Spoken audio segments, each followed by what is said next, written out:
아니 당 줄여가면서 3시간 4시간 자면서 공부하는 분들 얼마나 공부 방법이 나쁘면 세상에 그렇게 공부하는데 피곤하지도 않아요? 안녕하세요. 안녕하세요. 반갑습니다. 모란모란 선생과 공부하는 여자입니다.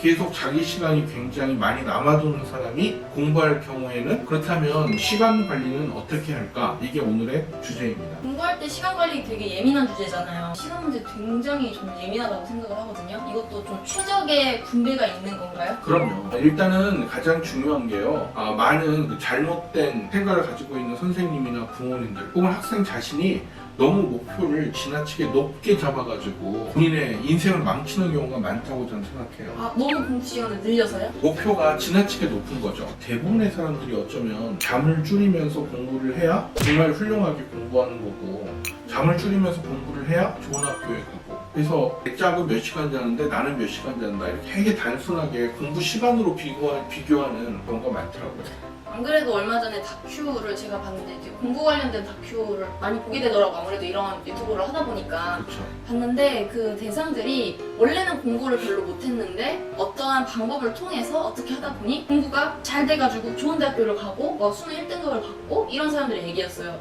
결국에 강조하는 거는 다 공통적으로 하나였어요. 잠자는 시간을 줄이면서까지 미친 듯이 공부를 많이 해라. 그거 말고는 별다른 방법이 없었어요. 근데 저는 항상 그런 걸 보면은 무식하다고 생각합니다. 공부 방법이 똑같다고 쳤을 때는 좀 전에 그 이야기가 맞아요. 근데 공부 방법이 효율적이 되면 잠을 줄인다는 거는 말도 안 돼요. 그래서 우리 제자님도 저한테 공부 방법 이렇게 저렇게 배우셔서 뭐 매일같이 본인이 느낀다고 본인 입으로도 얘기를 했다 했는데 피곤하죠.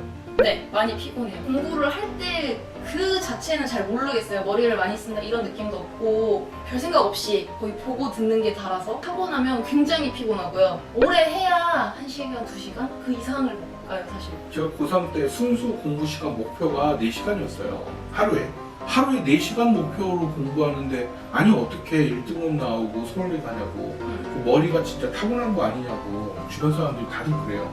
지금도 이렇게 얘기를 하면 다들 그렇게 받아들여요. 공부 방법이 훌륭하다는 거는 그만큼 머리를 갖다 쥐어짜는 거거든요.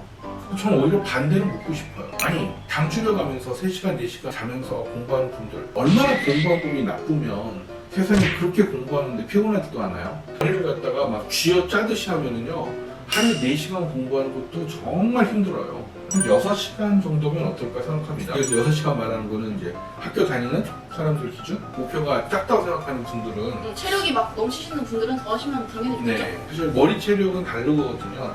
몸의 체력하고 제 생각에는 그게 굉장히 높은 목표라고 생각합니다. 잠을 줄여서 3시간, 4시간만 자야지?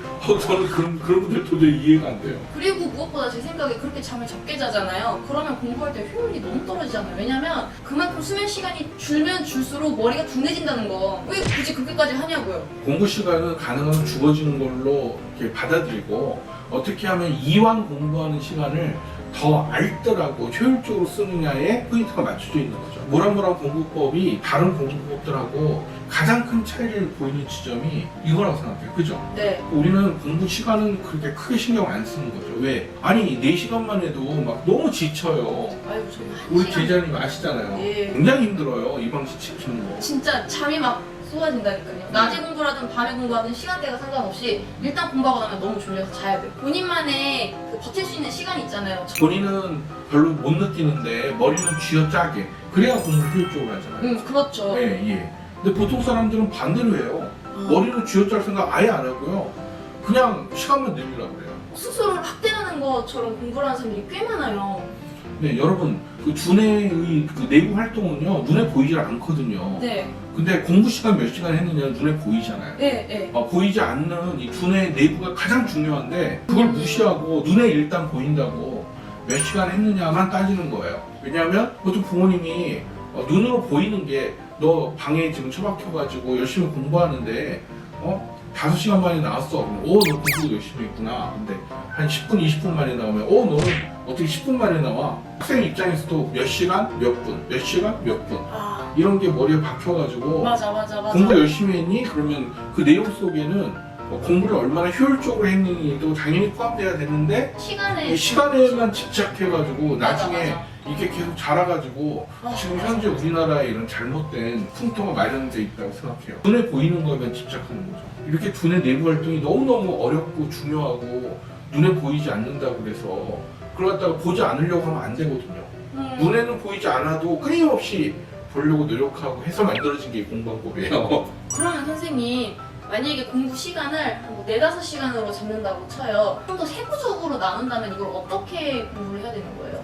일단 저는 한 2과목에서 3과목 정도가 좋다고 생각을 해요. 4-5시간 동안요? 네네. 근데 그걸 끊임없이 이렇게 자꾸 바꿔줘야 돼요. 너무 한 과목만 계속 공부를 하면 마치 다리 하나로만 달리는 것처럼 되니까 다른 걸 자꾸 섞어줘야 된다고 생각해요. 그게 오히려 효과적이에요. 그리고 나온 김에 우리 제자님과 지금 작업하고 있는 게 동영상 공부법이거든요. 보기만 해도 공부가 되는 영상. 네, 눈으로 보다 보면 아 저런 식으로 공부하는구나 해서 본인도 그렇게 만들어서 올리기도 하고 네. 자기가 자기 용으로 만들어서 쓰기도 하고 그렇죠. 얼마든지 그럴 수가 있거든요. 일단 저희가 지금 작업하고 있는 게 한국사 연대표하고 네. 영어 단어, 기타 외국어 중요한 그 요청이 있을 경우에 주로 많은 분들이 필요한 거라면 뭐든지 만들어서 올리려고 그러거든요. 네, 그래서 지금 이 유튜브가 올라가는 때면은 아마 그 영상이 올라가 있을 거예요. 그 유튜브 영상을 다운 받으셔가지고요. 공부하다가 섞어서 공부하면 돼요. 다운 받으셔가지고 뭐 5분짜리다, 뭐 2분짜리다 그러면 굳이 처음부터까지 다 볼 필요 없이요.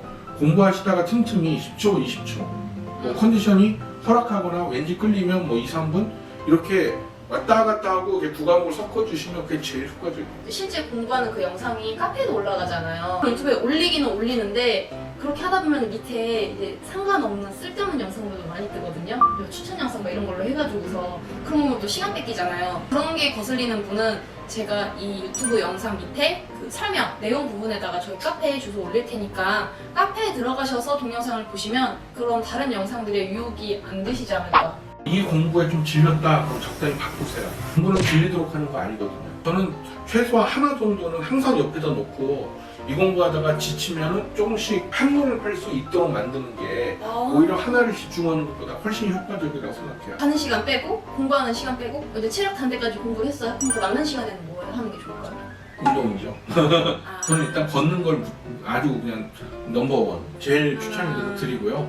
기타 다른 운동도 다 좋습니다. 그다음 음악 감상 아주 좋아요. 게임이나 무슨 영화 보기 같은 건 좀 충돌이 많이 나요. 눈이 피곤해지니까 좀 그런 쪽은 자제해 주시길 부탁을 드리죠. 근데 제가 생각해봤는데 시험을 목적으로 공부를 하는 경우도 많잖아요. 만약에 한 과목만 해야 돼요. 학교 공부하면 일단 예습복습 맞출 수 있잖아요. 근데 시험을 보는 거면 다 복습이잖아요. 소위 어려운 문제 뭐 이렇게 하다 보면 그건 그다음에 예습이 되거든요. 근데 그래도 만약에 마지막에 복습만 남았다면 저는 오히려 그 시험과 관계없는 거라도 따로 공부를 해서라도 예습과 복습의 균형은 맞춰줘야 됩니다. 그게 훨씬 효율적인가요? 네, 오히려 그게 효율적입니다. 균형이 안 맞고 그냥 복습하면요 무기력해지고 지쳐요. 질리고. 남은 게 복습밖에 없는데도 예습을 같이 해주면 오히려 복습만 한 것보다 성적이 더 잘 나올 수 있는 거예요, 점수가? 네, 그렇습니다. 왜냐하면 두뇌는 균형이 잡혀야 돼요. 그 기존의 그 시간에 대한 틀을 완전히 깨버리는 거예요, 어떻게 보면. 예습 복습 맞추고 균형 맞추고 그 순수한 진도에 신경을 쓰셔야지 공부 시간은 사실 거의 의미가 없는 쓸모없는 척도예요. 시간을 자꾸 신경 쓰면요 그 자체가 스트레스잖아요. 시계 옆에다 갖다 놓고 하는 방법 아유 그런 거 쓰지 마세요. 강제로 시간만 채우는 게 그게 무슨 훌륭한 공부법입니까? 그러면 이거 자는 건 어떻게 해야 돼요? 충분히 취하세요. 가능하면. 저 같은 경우는 많이 잘 때 막 12시간도 자거든요. 잠자는 시간에 집착하지 마시고 좀 넉넉하게 주무시고요. 일어났을 때 개운하다 정도 돼야 돼요. 그 정도면 되는 근데 거예요? 만약 이 방법 공부만 하고 잠이 잤다 일어나면요 운동 안 하고 네. 정말 힘들어요. 그러니까 운동을 꼭 섞어주셔요. 최소한 걷기라도 하세요. 그래서 이 공부하면 그래서 훌륭한 겁니다. 훨씬 사실은. 건강해지겠네요. 네 그렇습니다. 기존의 방식이 정말 안 좋죠. 제 개인적인 경험상 고등학생 때 8, 9시에 자요. 그 다음에 한 3, 4시에 일어나요.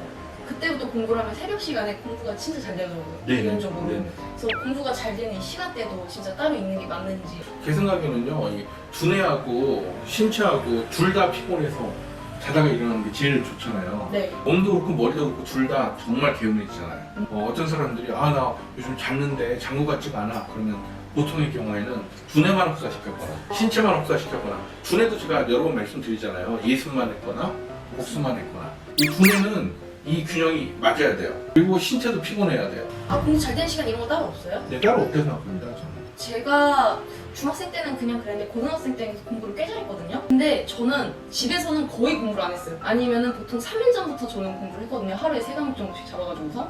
근데도 반에서 거의 항상 5등 아니었단 말이죠. 따로 운동 같은 것도 한 적 없어요. 대신에 저는 학교랑 집이 멀었어요. 학교도 계단이 진짜 많았어요. 그러면은 알게 모르게 이게 운동이 돼가지고서 항상 몸 피곤하니까 머리도 혹사시키고 그래서 항상 깨어냈던 건가? 그 생각이 들었어요. 굉장히 중요한 거고요. 운동이 얼마나 필요하냐라는 중요한 게 있죠. 그래서였던 건지 저는 공부할 때 되게 쪽잠자는 걸 좋아했어요. 공부를 해요.